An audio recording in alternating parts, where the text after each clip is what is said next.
بہت سے لوگ کہتے ہیں نا مردوں کو 2 شادیاں کرنے کی کیوں اجازت ہے، 1 سے زیادہ شادیاں کرنے کی کیوں اجازت ہے، ان کی تو بڑی موجیں ہیں. لیکن یاد رکھیں کہ جو شخص 1 سے دوسری شادی کرتا ہے نا، اس کی سب موجیں ختم ہو جاتی ہیں. دنیا میں اگر بظاہر موج نظر بھی آتی ہے تو آخرت کے اعتبار سے سخت پکڑ کا اندیشہ بھی ہے، کیونکہ اس پل کو پار کرنا انتہائی مشکل کام ہے. بسا اوقات ایک بیوی کے تقاضے پورے کرنا مشکل ہوتا ہے، اس کی ضروریات، اس کے بچوں کو دیکھنا، تو 2 سے تو ذمہ داری دگنی ہو گئی، تو جان آسان کہاں ہوئی اور پھنس گئی. تو اللہ نے عورت کو اگر نہیں اجازت دی تو بڑا سکھ ہے اس میں. سوچیں، ایک شوہر کو خوش کرنا آسان نہیں، کہاں اگر 2 یا 4 شوہر ہوتے تو کس کس کی مانی جاتی. یہ ہنسنے کی بات نہیں ہے، تو رونے کی بات ہے اس کانسیپٹ پہ، کیونکہ بہت سی عورتیں یہ اعتراض کرتی ہیں یہ تو ظلم ہے، جینڈر ڈسکریمنیشن ہے، مردوں کے لیے تو 4 شادیاں ہیں اور عورتوں کو تو بس باندھ کے قید کر کے رکھ دیا گیا ہے. اسی قید میں آزادی ہے، اسی قید میں بھلائی اور خیر خواہی ہے. اگر پریکٹیکلی یہ رکاوٹ نہ ہوتی، اوروں کو روک کے نہ رکھا جاتا اور آزادی دے دی جاتی تو عورت کا قیمہ ہو جاتا. اگر ایک سے زیادتی ہو جاتی ہے تو معافی مانگنے میں، منانے میں دوسرے کو، روٹھے ہوئے کو، اور نہ سمجھا کریں، آپس ہی کا معاملہ ہے.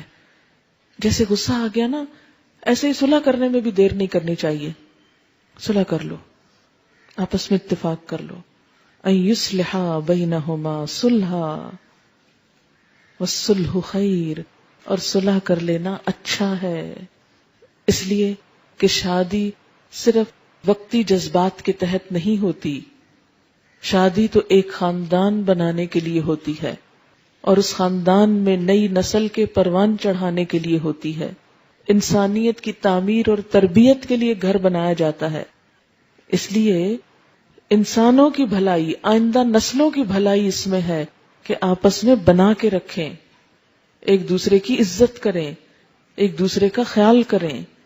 یعنی نہ تو مرد چھوٹی چھوٹی بات پہ آپے سے باہر ہو، اور نہ عورت چھوٹی چھوٹی بات کو بہت محسوس کرے، وہ بھی اس کا مزاج سمجھنے کی کوشش کرے.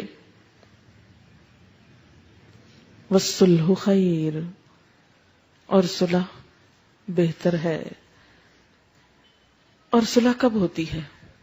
کہیں بھی جھگڑا جب ہوتا ہے تو صلح کے لیے کیا چاہیے ہوتا ہے؟ عاجزی چاہیے ہوتی ہے. یعنی شارٹ ٹرم بات یا ایک وقتی بات کو بہت بڑا ایشو نہیں بنا لینا چاہیے. ہمیشہ ایک وزن کر کے دیکھنا چاہیے کہ ایک طرف یہ ایک چھوٹا سا مسئلہ ہے اور دوسری طرف ایک بہت بڑی زندگی ہے. دونوں کی زندگی تو خیر اللہ کو پتا ہے، لیکن اگر زندہ رہے انسان تو ایک لمبی عمر ہوتی ہے جو اگر دونوں ایک دوسرے سے کاٹ کے گزاریں تو پہاڑ جتنی بن جاتی. اور اگر صلح سے، اتفاق سے، محبت سے گزاریں تو دونوں ایک دوسرے کی ضرورت ہیں. اسی میں فائدہ ہے، الگ ہونے میں فائدہ نہیں ہے. یہ صلح کی بات کیوں کی گئی؟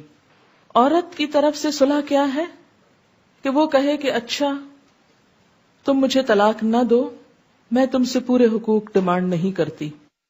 اور اسی طرح شوہر کی طرف سے کیا کہ وہ ظاہر میں جو حقوق دیے جا سکتے ہیں ان حقوق کو ادا کرتا رہے. مثلا نان نفقے کے بارے میں فرق نہ کرے، لیکن دل کے جذبات اس پر تو کسی سے بھی پوچھ نہیں، کیونکہ وہ انسان کے بس میں نہیں. تو اب قیامت کے دن ایک شوہر سے جب اس کی 2 بیویوں کے درمیان عدل کی بات ہوگی تو وہ ظاہری معاملات ہی میں ہوگی. جیسا کہ نبی صلی اللہ علیہ وسلم نے بھی فرمایا تھا، اللہم ھذا قسمتی، اے اللہ یہ میری تقسیم ہے. حالانکہ آپ کو اس سے مبرہ قرار دیا گیا تھا کہ اگر آپ نہ بھی عدل کریں تو آپ سے نہیں پوچھا جائے گا، لیکن اس کے باوجود آپ نے عدل کیا اور فرمایا ھذا قسمتی، یہ میری تقسیم ہے جو میں کر سکتا ہوں.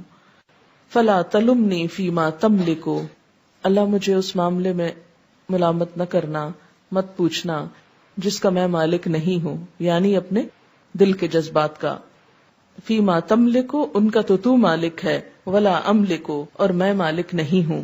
روایات میں آتا ہے کہ آپ صلی اللہ علیہ وسلم عصر کے بعد تمام ازواج مطہرات کے پاس جایا کرتے تھے. بخاری کی روایت ہے. اگرچہ رات گزارنے کی باری الگ الگ تھی، وہ باری تو مقرر ہے، لیکن دل کا تعلق سب سے برابر نہیں.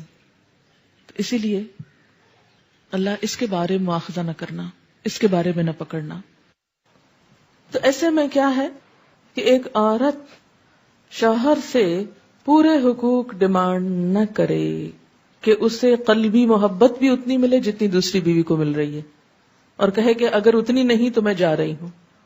وہ چلی جائے، نقصان زیادہ ہے جانے میں بنسبت اس کے کہ وہ رہے اور پورے نہیں تو آدھے حقوق پر گزارا کر لے اور اصلاح ہوتی رہے. اور اس میں دراصل تو شوہر کو تلقین کی جا رہی ہے کہ وہ دوسری بیوی یا دوسری شادی کے شوق میں پہلی بیوی کو پوری طرح اگنور نہ کر دے، اس کے حقوق بھی اس کو دیتا رہے.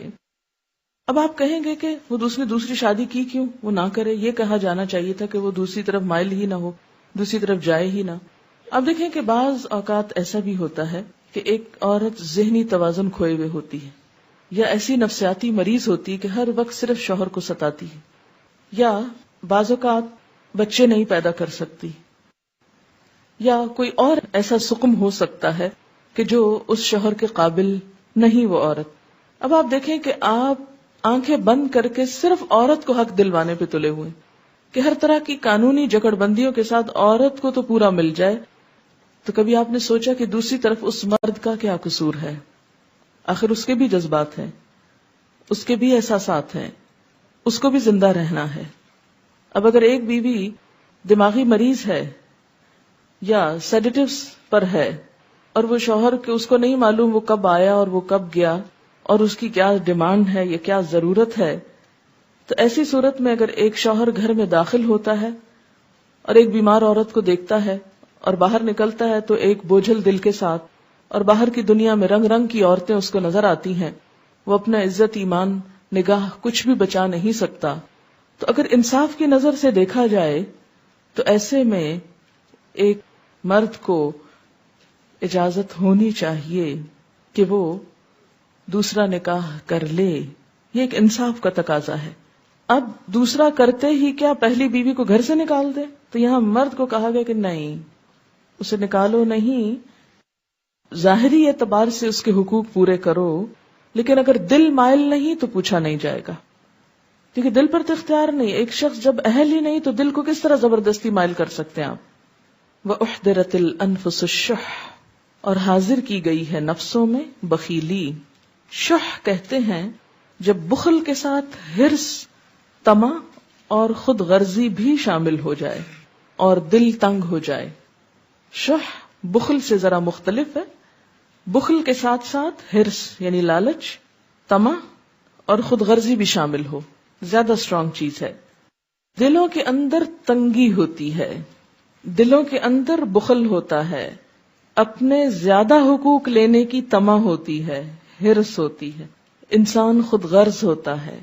مرد اور عورت اپنی اپنی جگہ اپنے فائدے کی سوچ رہے ہیں، اور یہی چیز آڑے آ رہی ہے دوسرے کا حق پہچاننے اور دینے میں. نفسوں میں حاضر کی گئی ہے شح. شح کہتے ہیں بخل کو، دل کی تنگی کو، جو دوسرے کا حق نہ دینے دے، دوسرے کی طرف جھکنے نہ دے، دوسرے کی طرف مائل نہ ہونے دے، دوسرے کو منانے نہ دے.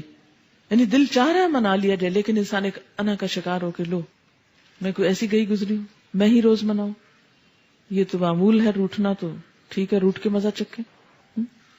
چلے ایک دو دن تو کسی کو مزہ چکھائیں، لیکن بہت لمبی ڈال لینا اور کئی مہینوں اور کئی سالوں پہ اور ایک ہی گھر میں رہتے ہوئے بول چال بند، ایک دوسرے کی شکل دیکھنا گوارا نہیں، ایک دوسرے کے ساتھ زیادتی، وہ اس کو موقع ملا وہ اس کے اوپر کیچڑ اچھال رہا، وہ اس پہ اچھال رہی. حالانکہ اللہ تعالیٰ نے دونوں کو ایک دوسرے کے لیے کیا قرار دیا؟ ہن لباس لکم وانتم لباس لہن، وہ تمہارا لباس ہے، تم ان کا لباس ہو. یعنی شوہر بیوی کے لیے کیا ہے؟ اس کا لباس ہے. اگر بیوی اس کی برائیاں کرتی ہے، اس پہ چھینٹے پھینک رہی ہے، اس پہ کیچڑ اچھال رہی ہے، تو وہ اپنا لباس داغدار کر رہی.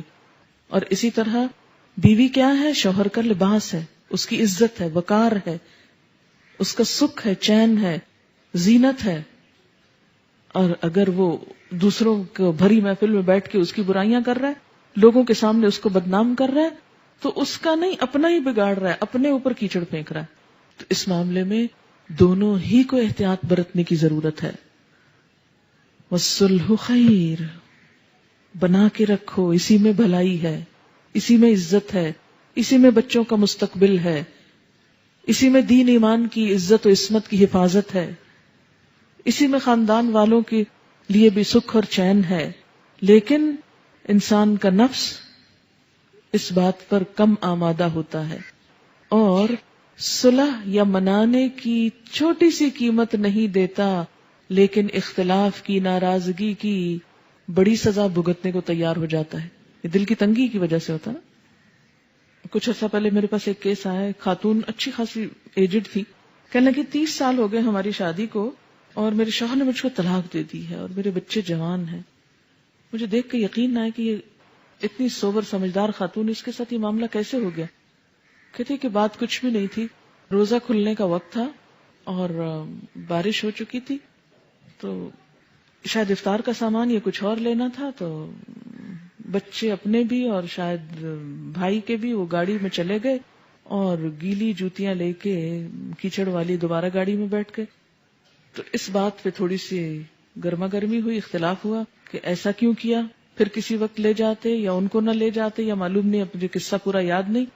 اور چونکہ بھوک لگی ہوئی تھی، افطار سے چند منٹ پہلے کی بات تھی، دعائیں مانگنے کا وقت تھا، تو یہ بات اتنی بڑی کہ بیٹھے بیٹھے اسی میز پر شوہر نے طلاق طلاق طلاق کہہ کے فارغ کر دی.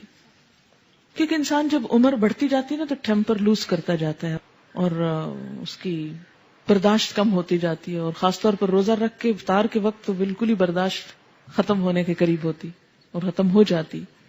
تو بسا اوقات چھوٹی چھوٹی باتیں جمع کر کے، اچھا بعض اوقات صرف غلط فہمیاں، بعض اوقات نکلتے نکلتے دفتر جا رہے، نکلتے نکلتے کوئی سخت بات کہہ کے چلے گئے، اچھا پیچھے سارا دن عورت روتی رہی، آج مجھے یہ کہہ دیا.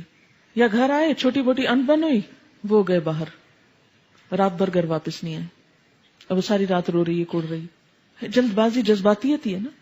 چھوٹی چھوٹی باتیں مائنڈ کر جانا اور اس کو بڑھا لینا اور اس کو غصہ کرنا، برتن توڑنا، دروازے پٹخانا، بچوں کو مارنا، یہ سب چیزیں کہاں سے جنم لیتی ہیں؟ یہ اس دل کی تنگی سے، اس جذباتیت سے. ایسے موقعوں پر کیا حکم دیا گیا؟ وَإِن تُحْسِنُوا وَتَتَّقُوا فَإِنَّ اللَّهَ كَانَ بِمَا تَعْمَلُونَ خَبِيرًا. اگر تم احسان سے پیش آؤ، خدا ترسی سے کام لو، اگر تم احسان سے پیش آؤ، خدا ترسی سے کام لو، تو یقین رکھو کہ اللہ تمہارے اس طرز عمل سے بے خبر نہ ہوگا.